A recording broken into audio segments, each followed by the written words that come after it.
មានរឿងជាច្រើនដែលព្រឺព្រួចជាងជីវិតរស់នៅយើងប្រចាំថ្ងៃរួចយក concept មួយនេះទៅបូកជាមួយនឹងប្រភេទខ្សែ art effect ដែលគេហៅថា VHS នោះអ្នកទាំងអស់គ្នានឹងផលិតបានមនុយថ្មីមួយដែលរន្ធត់និងព្រឺព្រួចខ្លាំងមែនទែនហើយនេះគឺជាប្រធានបទក៏ដូចជា theme មួយដែលទទួលបានការចាប់អារម្មណ៍ពីមហាជនជាពិសេសគឺទៅលើ streamer ក៏ដូចជា gamer ដែលគាត់ស្រឡាញ់ប្រភេទ game ដែលរន្ធត់ដែលមានឥទ្ធិពលខ្លាំងមិនថានៅក្នុង game ក៏ដូចជាប្រព័ន្ធផ្សព្វផ្សាយកន្លងមកអ្វីដែលពិសេសនោះគឺថាវាមានភាពសាមញ្ញរញ៉េរញ៉ៃនិងមិនទាន់បានប៉ូលាមិនមែនជាប្រភេទ action packed ហើយក៏កុំរំពឹងទៅលើ cinematic ឲ្យសោះតែវាមានភាពតានតឹងនិងប្លែកដែលគេហៅថា indie horror games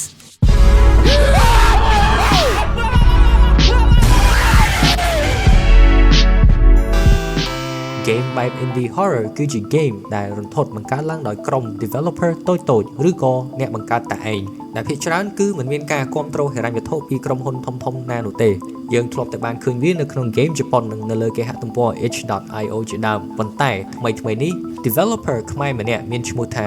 Rin Cyborg ទើបតែបានបញ្ចេញ game ភ័យរន្ធត់ផ្លូវចិត្តមួយដែលយកគំនិតនេះមកបញ្ចូលគ្នាជាមួយនឹងរឿងព្រេងនិទានខ្មែរនិងជំនឿជនបទរបស់ខ្មែរយើងយ៉ាងល្អឥតខ្ចោះនិងគួរឲ្យព្រឺព្រួចបំផុតដែល game នេះគឺមានឈ្មោះថា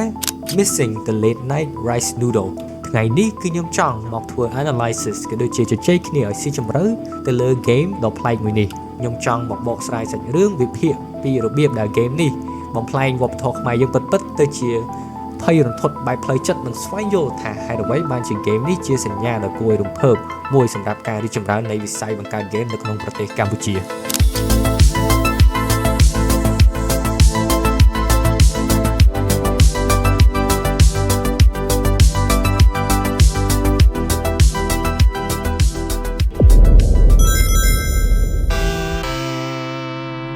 សាច់រឿងដំបូងរបស់ game បាត់ខ្លួនគឺសាមញ្ញជាក់ស្ដែងនិងមានភាពស្និទ្ធស្នាលដូចជីវិតរស់នៅប្រចាំថ្ងៃរបស់ប្រជាជនកម្ពុជា Protagonist ដែលជាតួឯករបស់យើងមានឈ្មោះថានីតាជាក្មេងស្រីម្នាក់មកពីជនបទដែលគាត់បានធ្វើដំណើរមកកាន់រាជធានីភ្នំពេញនាងមិនមែនមកលេងកម្សាន្តនោះទេគឺមកជួយលក់នំបញ្ចុកពេលយប់ជំនួសមីងរបស់នាងមួយរយៈដោយសារតែមីងរបស់នាងមានការរវល់រឿងមិនទាន់ក៏ដូចជាមានធុរៈផ្ទាល់ខ្លួនដែលនៅក្នុង game របស់យើងគឺមិនបាន mention ក៏ដូចជាប្រាប់ទៅកាន់អ្នកលេងឡើយបើនិយាយទៅវាគ្រាន់តែជាការងារសាមញ្ញមួយដើម្បីរកប្រាក់ចំណូលបន្ថែមតែប៉ុណ្ណោះប៉ុន្តែវត្តមានរបស់នីតាចាប់តាំងពីនាទីដែលនីតាឈានចូលទៅក្នុងតំបន់ដ៏គួរឲ្យខ្លាចមួយនេះដែលមានឈ្មោះថាភូមិមួយបរិយាកាសទាំងមូលក៏ចាប់ផ្ដើមប្រែប្រួលជំនួសឲ្យការបង្ហាញទីក្រុងដ៏អ៊ូអរនិងរស់រវើកដែលអ្នកទាំងអស់គ្នាធ្លាប់តែឮអំពីភ្នំពេញនោះគឺ game នេះបានឃុំអ្នកទាំងអស់គ្នាឲ្យជាប់នៅក្នុងជ្រុងដ៏ស្ងាត់ជ្រងំនិងចង្អៀតមួយនៃទីក្រុងភ្នំពេញទៅវិញការងារចម្បងរបស់តួឯករបស់យើងដែលជានីតានោះគឺដើម្បីគ្រាន់តែរៀបចំនិងលក់នំបញ្ចុកឲ្យទៅអ្នកធ្វើដំណើរនៅពេលរាត្រីតែប៉ុណ្ណោះប៉ុន្តែនៅពេលដែលត្រនិចនាឡិកាកាន់តែដើរនោះពេលវេលាក៏បន្តទៅមុខរហូតដល់ពាក់កណ្ដាលអាធ្រាត្រដែលធ្វើឲ្យខ្សែបន្ទាត់រវាងអតិថិជនធម្មតានិងវិញ្ញាណរូបិយចាប់ផ្ដើមលាយចូលគ្នាទាំងស្រុង game នេះបានធ្វើឲ្យឆ្លុះបញ្ចាំងល្អបំផុតអំពីទស្សនៈបុរាណរបស់ខ្មែរមួយដែលនិយាយថាពួកគេស្ថិតនៅក្នុងភាពងងឹតចំណែកយើងគឺស្ថិតនៅក្នុងពន្លឺThey are in the dark while we are in the light ចង់ឲ្យអ្នកទាំងអស់គ្នាគិតមើលថាតើវាគួរឲ្យខ្លាចកម្រិតណានៅពេលដែលអ្នកបើកតូបលក់ដូរដែលមានភ្លើងបំភ្លឺច្បាស់នៅចំកណ្ដាលផ្លូវដ៏ងងឹតស្ទោបហើយអ្នកគឺជាអ្នកលក់តែម្នាក់ឯងនិយាយទៅគឺថាយើងអាចមើលឃើញទាំងស្រុងនៅអ្វីដែលលាក់ខ្លួននៅចំពោះមុខយើងនៅក្នុងភាពងងឹតនោះគ្រាន់តែថាអ្នកមិនអាចមើលឃើញពួកគេឡើយព្រោះនៅឆ្ងាយប៉ុន្តែអ្វីដែលគួរឲ្យកត់សម្គាល់នោះគឺថា game របស់យើងគឺមានមនុស្សដើរមកឈរចំពីមុខដើម្បីមកទិញនំបញ្ចុកតើនីតានឹងត្រូវជួបអ្វីខ្លះយើងបែរមកកាន់ gameplay ទាំងអស់គ្នាឥឡូវនេះគឺយើងមកនិយាយអំពីរបៀបលេងទាំងការបង្កើតភាពតានតឹងនៅក្នុង game វិញតែម្ដង game នេះបានប្រើប្រាស់កិច្ចការប្រចាំថ្ងៃនៃការលក់ដូរដើម្បីធ្វើឲ្យខួរក្បាលរបស់អ្នករវល់ទៅលើការរកស៊ីតែម្ដងរួចវាយប្រហារផ្លូវចិត្តរបស់អ្នកនៅពេលដែលមិនទាន់បានត្រៀមខ្លួនតួអង្គរបស់យើងនីតាគឺត្រូវគ្រប់គ្រងតូបរបស់នីតារៀបចំគ្រឿងផ្សំនិងធ្វើនំបញ្ចុកតាមការកម្មង់របស់ភ្ញៀវការលេង game ដោយផ្ដោតទៅលើការធ្វើកិច្ចការអ្វីមួយដែលគេហៅថា task oriented នេះគឺជាចំណុចស្នូលនៃ game ភ័យរន្ធត់ល្បីៗព្រោះវាបង្ខំឲ្យអ្នកលេងមានអារម្មណ៍ថាមានសុវត្ថិភាពបណ្ដោះអាសន្នព្រោះខួរក្បាលរបស់យើងគឺគិតទៅលើតែការធ្វើ puzzle ក៏ដូចជាការទទួលខុសត្រូវទៅលើការងារដែលត្រូវបានដាក់ឲ្យធ្វើ game របស់យើងចាប់ផ្ដើមជាមួយនឹងចំណាប់អារម្មណ៍របស់នីតាទៅលើទីក្រុងភ្នំពេញម៉ាថាផ្លូវទីក្រុងវាភ្លឺចិញ្ចាចចាំប្រព្រឹត្តគ្រប់ពណ៌ប្លែកភ្នែកតាក់ទាញចិត្តអ្នកដែលមិនធ្លាប់ឃើញឲ្យលងស្លងព្រោះបើកាលណាឃើញហើយក៏ស្រមៃដល់ជីវិតហឺហាស៊ីវិល័យហើយទំនើប ដែលអ្នកគេនៅក្នុងក្រុងគេរស់នៅ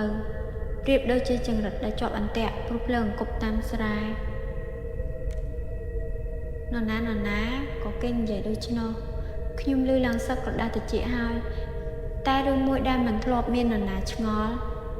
ធ្លាប់សួរសោះចុះបើទីក្រុងលែងមានភ្លើងវាងងឹតសូនឆឹងវិញនោះយ៉ាងម៉េចវិញទៅឧបមាថាភ្លើងពណ៌តែដាក់អន្ទាក់យកចង្រិតចុះស្រមៃមើលបើចៃដន្យភ្លើងនោះវាមិនភ្លឺចង្រិតវាមិនរួចខ្លួនព្រោះមិនចាំបាច់ចាញ់បោកភ្លើងពណ៌ដែលគេដាក់អន្ទាក់តែខ្ញុំគិតថាវាសនាខ្ញុំវាផ្ទុយពីចង្រិតឲ្យស្រឡះព្រោះបើសិនយប់នោះអន្តការសូនឆឹងខ្ញុំមិនដឹងទៅជាយ៉ាងណាទេ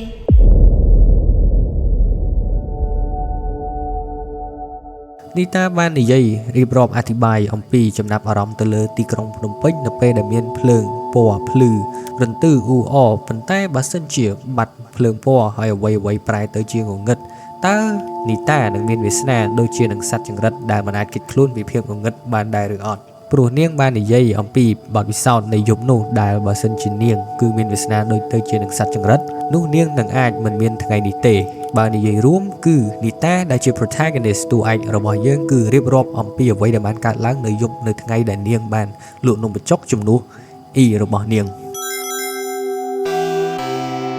នៅយប់ថ្ងៃច័ន្ទដែលជាថ្ងៃដែលនាងចាប់ផ្ដើមធ្វើការលក់ជំនួសអ៊ីរបស់នាងនៅពេលដែលដើរចេញពីផ្ទះមកនីតាក៏បានឃើញនៅផ្ទះអ្នកតាមួយដែល perspective របស់នីតាគឺមានភាពរន្ធត់ព្រោះថានាងមិនបានត្រៀមចិត្តនៅអ្វីដែលបានឃើញចំពោះមុខប៉ុន្តែបើនិយាយទៅវាជារឿងធម្មតាព្រោះប្រទេសខ្មែរយើងមិនថាទីណាក្តីគឺតែងតែមានខ្ទមអ្នកតាហើយយើងឃើញថាបរិបទជុំវិញខ្លួននីតាគឺដូចស្ថិតនៅក្នុងផ្លូវដឿងហែមអញ្ចឹងនីតាក៏បានធ្វើដំណើរទៅមុខបន្តទៀតហើយក៏បានឃើញនៅផ្លាកមួយដែលគេដាក់នៅលើចិញ្ចើមផ្លូវព្រមទាំងមានព័ត៌មានមួយបិទនៅលើផ្លាកនោះនិយាយថាបាត់ខ្លួនយើងឃើញថាមានការបាត់ខ្លួនក្មេងស្រីម្នាក់មានឈ្មោះវតីហើយបើសិនជារកឃើញវតីជួយនាំនាងមកផ្ទះផងប៉ុន្តែ anyways នីតាដែលជា protagonist តួឯក game របស់យើងមិនបានខ្វល់ខ្វាយអំពីបញ្ហានៃការបាត់ខ្លួនរបស់វតីឡើយប៉ុន្តែបែរជាឆ្ងល់ថាហេតុអ្វីបានជាធ្មេញរបស់វតីលឿងយ៉ាងនេះបាត់ខ្លួនហើយធ្មេញរបស់នាងគឺលឿងទៀតដូច្នេះហើយថ្ងៃនេះចង់មកប្រាប់ពីម្ចាស់ឧបត្ថម្ភធំវីដេអូរបស់យើងគឺច្រាស់នោះធ្មេញត្រីសុល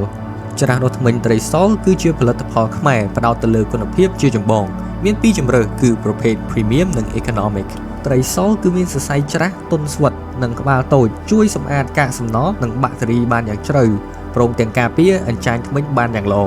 អ្នកទាំងអស់គ្នាអាចរកទិញបានតាមទីផ្សារម៉ាតនិងផ្សារទំនើបនានាច្រាស់នោះធ្មេញត្រីសុលផលិតបង្កើតដោយក្តីស្រឡាញ់សម្រាប់ប្រជាជនកម្ពុជាអញ្ចឹងវតីនៅពេលដែលឮហើយកុំភ្លេចយកច្រាស់នោះធ្មេញមួយនេះទៅប្រើផងឥឡូវយើងត្រឡប់មកកាន់វីដេអូរបស់យើងវិញ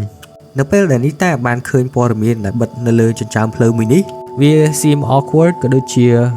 ចៃដន្យបំផុតទាំងដែលទំលក់ថ្ងៃដំបូងហើយក៏បានឃើញព័ត៌មានដ៏ចម្លែកមួយនេះប៉ុន្តែនេះមិនមែនជាអ្វីដែលរារាំងផ្លូវចិត្តនីតាក្នុងការបង្អាក់លក់នំបញ្ចុកនៅយប់ថ្ងៃដំបូងមួយនេះឡើយនីតាបានបន្តដំណើរទៅកាន់តូបលក់នំបញ្ចុកដើម្បីធ្វើការរៀបតូបរបស់នាងត្រៀមនឹងបើកលក់ទៅកាន់ភ្ញៀវដែលមកទិញនៅក្នុងរាត្រីមួយនេះនីតាក៏ចាប់ផ្ដើមលក់ដូរហើយអ្វីៗគឺហាក់ដូចជាធម្មតាប៉ុន្តែភ្ញៀវម្នាក់បានបញ្ជាក់ថាមានរឿងមិនស្រួលកើតឡើងភ្ញៀវខ្លះនិយាយថាបាត់អ៊ីរបស់នាងទៅណាខ្លះក៏ទទួលបានអាកប្បកិរិយាចម្លែកមកកាន់នីតាណែ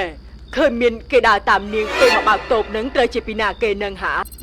រីឯអ្នកខ្លះទៀតជាពិសេសគឺមានយាយម្នាក់បាននិយាយថាមានអ្នកដើរតាមនីតាមកលក់នំបញ្ចុកមួយនេះហ្គេមនេះគឺឲ្យអ្នកទាំងអស់គ្នាមានជម្រើសក្នុងការឆ្លើយតបទៅកាន់អ្នកទិញមួយចំនួនSo yeah នីតាក៏បានបន្តលក់នំបញ្ចុកទៅឲ្យភ្ញៀវជាច្រើនអ្នករហូតដល់នាងក៏បានឃើញនៅក្មេងម្នាក់មកទិញនំបញ្ចុកទាំងដែលមិនបានចាប់អារម្មណ៍ថាអ្នកមកទិញនោះគឺជាវតីដែលជាក្មេងស្រីដែលបានបាត់ខ្លួនដូចទៅនឹង poster ព័ត៌មានដែលបានបិទនៅលើចិញ្ចើមផ្លូវដែលយើងបានឃើញនៅពីដើមសាច់រឿងនីតាក៏បានសួរទៅកាន់ក្មេងស្រីម្នាក់ហ្នឹងថាហេតុអ្វីបានជាដើរនៅក្នុងយប់អាធ្រាត្រតែឯងបែបនេះអត់ខ្លាចទេអីក្មេងស្រីដែលបានបាត់ខ្លួនក៏បានឆ្លើយតបមកវិញថាផ្ទះរបស់នាងគឺនៅកាត់កែងនឹងទេនៅចិត្តហ្នឹងseems weird but okay រួចនាងក៏បានគិតលុយហើយដើរទៅបាត់ So yeah តួឯករបស់យើងក៏បានបន្តលក់នំបញ្ចុករហូតដល់ភ្ញៀវចុងក្រោយហើយក៏បានបិទហាងរើអីវ៉ាន់បិទតូបរួចយកសម្រាមចោលហើយក៏បានបន្តដំណើរទៅកាន់ស្តង់ទូរស័ព្ទដើម្បីទេទៅកាន់ម្ដាយរបស់នីតាប្រាប់អំពីហេតុការណ៍លក់នំបញ្ចុកនៅយប់ដំបូងមួយនេះតួឯករបស់យើងក៏បាននិយាយអំពីភាពរលូននៃការលក់ដូររបស់នាងថ្ងៃនេះ ប៉ុន្តែក៏ដូចជាជួបប្រទះនៅរឿងរ៉ាវចម្លែកដែលអ្នកទិញមួយចំនួនមានការចោទសំណួរប្លែកៗនិយាយចប់បិទទូរស័ព្ទហើយក៏បានបន្តដំណើរទៅកាន់ផ្ទះរបស់នាងវិញនៅវិនាទីដែលនាងបានដើរត្រឡប់ទៅកាន់ផ្ទះក៏បានឮសំឡេងថ្មើរជើង